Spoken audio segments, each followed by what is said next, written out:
Hello everyone, Theme Park Tracker here with another Universal Studios Hollywood Park update. Let's get right into the big stuff happening on the lower lot, and that is the construction of Super Nintendo World. Something unexpected happened the last few days, but it's bound to happen at some point. That is, the structural steel from the Mario Kart show building is going up, and at a rapid pace. It's crazy how fast this went up since progress on it seemed to have stalled for a bit. And something that was talked about in the many previous park updates was the red staircases that popped up on opposite sides of the park. These initial structures went up at the end of March, which was quite a while ago. It took them about 5 months to go ahead and add all of these pieces. It now makes much more sense, and those staircases are a part of the new structure going up. But one question I have that someone may know the answer to is, why did they place the red stairs so early on into the construction? Was it a mistake and placed too early, used as reference points, or simply just to get people hyped up about the unannounced project? Funny thing is that it's not 100% certain this is Nintendo World until the park officially announces it, which they haven't done yet. If I had to make a guess on when Nintendo World will be announced for Hollywood, it would have to be near the opening of Secret Life of Pets in 2020 on the upper lot. Something else I noticed while looking at the site, which may be hard to tell in the video, is that some connections of the structural steel don't match up with each other. What I mean by this is, looking at the roof border, the pieces are not leveled out throughout the rectangular structure. Some parts have a downward slope and other sections aren't even connected at typical points. It all just looks very weird, and it's probably too early to accurately predict what's going on here, and my construction knowledge is fairly limited. I bet you that these outlines are for the facades that are going to be placed around the building to make up the cartoony look of the land, which was shown in the concept art for the Japan and Orlando version. Which, the rumor is Hollywood is getting a smaller version of the land that is coming to Orlando and Japan. The main difference is the lack of a Yoshi Omnimover ride. Instead, this ride system is rumored to be featured on the Secret Life of Pets ride upstairs.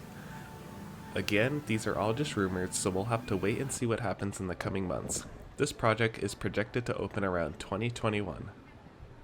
Throughout the rest of the site, cranes were rapidly moving pieces around and lifting them up to where they needed to go. There are so many pieces laid out everywhere, and I'm sure they're arriving constantly to the site based off the progress they're making. And over to the left of the site, we have some structural steel up, but work on this side seems to have stopped, and all efforts are focused on the main show building to the right. We still don't know if the park plans on removing Panda Express or the Studio Cafe, because that would greatly increase their space for this new world. Also, they are in the process of dressing up the park for the annual Halloween Horror Nights event, and what seems like sound balls have been put up alongside the entry walkway that will lead guests to the Metro sets, which will contain a bulk of the mazes offered this year, like Ghostbusters and Creepshow. Something totally random I came across in the park was this newly placed tree on the hillside of the Jurassic World show building. It looks fake, but it could be a real tree. If anyone knows what kind of tree this is, then please comment down below. This is very strange considering it's the only one here. Going on next to Mel's Diner is the Holidays in Hell maze, and I'm not a fan of this facade since it looks kinda cheap, but going through the maze itself could be much different. This used to be where the classic Universal Monsters maze was last year. And then we have some Horror Nights preparations on the upper lot, such as lighting fixtures on the rooftops for all of the buildings. Not sure if they plan on bringing back the flame arch in front of Starbucks, but it would be neat to see more of those placed throughout the park because they really are cool.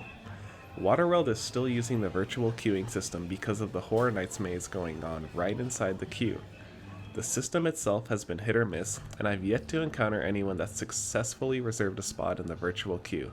It all seems like it's still in the testing phase. Also, something to note is Waterworld will be going down for refurbishment sometime in October and last a few weeks. This is a strange time for a refurb considering the use of attractions as queuing for the maze. Speaking of mazes, here's a look at some of the staging and construction for the Horror Nights event. Lots of lumber and other materials to put these stunning mazes together, and that's something I really appreciate about Horror Nights is each year the mazes are custom made and most of the time feature a different franchise. Not reusing mazes keeps the event fresh and makes you want to come back each year. This is because the park has the budget to do this compared to other Halloween offerings in Southern California. Horror Nights might be the most popular event in SoCal, and it makes sense why the park would want to keep it as original as possible each year. The Secret Life of Pets ride is moving along at a steady pace. There isn't anything too crazy to point out from this angle, as the park did a pretty good job at covering their work. It's difficult to tell on video, but they are making some decent progress on creating the Manhattan-style building facades. Last good look we got at this was when the whole outside was covered in those yellow sheathing panels.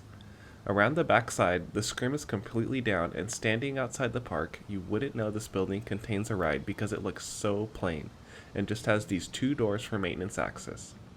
There's a lot of hype going on with this ride, like seeing if Universal can pull off this ride without any screens and make it a traditional dark ride experience, like the Haunted Mansion or Little Mermaid at the Disneyland Resort. Here I tried zooming into the giant square hole into the building, but you can't really see anything other than a black wall, which looks like spray paint marks all over it.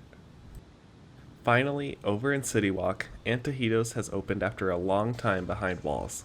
Didn't get a chance to look inside this visit, but I'll most likely make a video covering everything about it. The restaurant replaced the old Mexican-themed restaurant Camacho's, which was a family-owned restaurant that opened up alongside CityWalk. And that's just about it for this park update. I would have posted some studio tour footage of the Horror Nights mazes, but the tram I took did not go anywhere near the mazes, so maybe next update. Thank you so much for watching, and please subscribe to the channel for more updates to Southern California theme parks.